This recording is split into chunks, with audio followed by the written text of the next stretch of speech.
राम जी 4 नहीं बल्कि 5 भाई थे और 5वां भाई वह था जिसे हम पूरी जिंदगी कोई और समझते रहे। तो आखिर ये 5वां भाई कौन है और कैसे हुआ, आइए बताता हूँ। आनंद रामायण के अनुसार जब दशरथ जी ने पुत्रकामेष्टि यज्ञ करवाया तब अग्निदेव ने एक स्वर्ण पात्र में दिव्य खीर प्रकट की।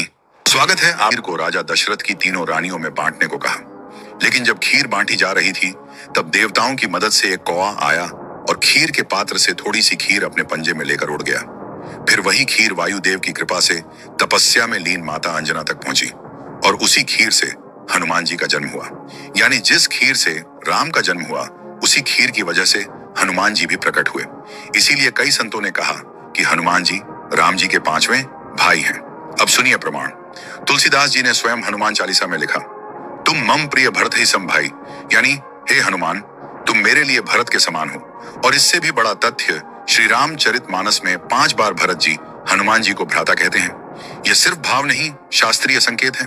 हाँ, मैं मानता हूं कि श्री राम का जन्म राजकुल में हुआ और हनुमान जी का जन्म वानर कुल में हुआ, लेकिन भक्ति भाव से देखा जाए तो दोनों भाई ही थे। इसीलिए प्रकृति ने भी आगे जाकर इन दोनों को मिला दिया। इसलिए हनुमान सिर्फ भक्त नहीं थे, वो भाई भी थे, रक्षक भी थे और भक्त भी थे और श्री राम के संकल्प की जीवित शक्ति थे। और अब सुनिए वो रहस्य जो आपको हैरान कर देगा। क्या आप जानते हैं जब लक्ष्मण जी शक्ति बाण से मूर्छित हुए थे तब वैद्य सुषेण ने संजीवनी बूटी लाने के लिए किसे चुना?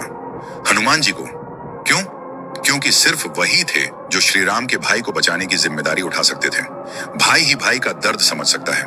लेकिन इससे भी बड़ा सत्य यह है, जब सीता माता को लंका में खोजने का समय आया तब श्री राम ने अपनी अंगूठी किसे दी?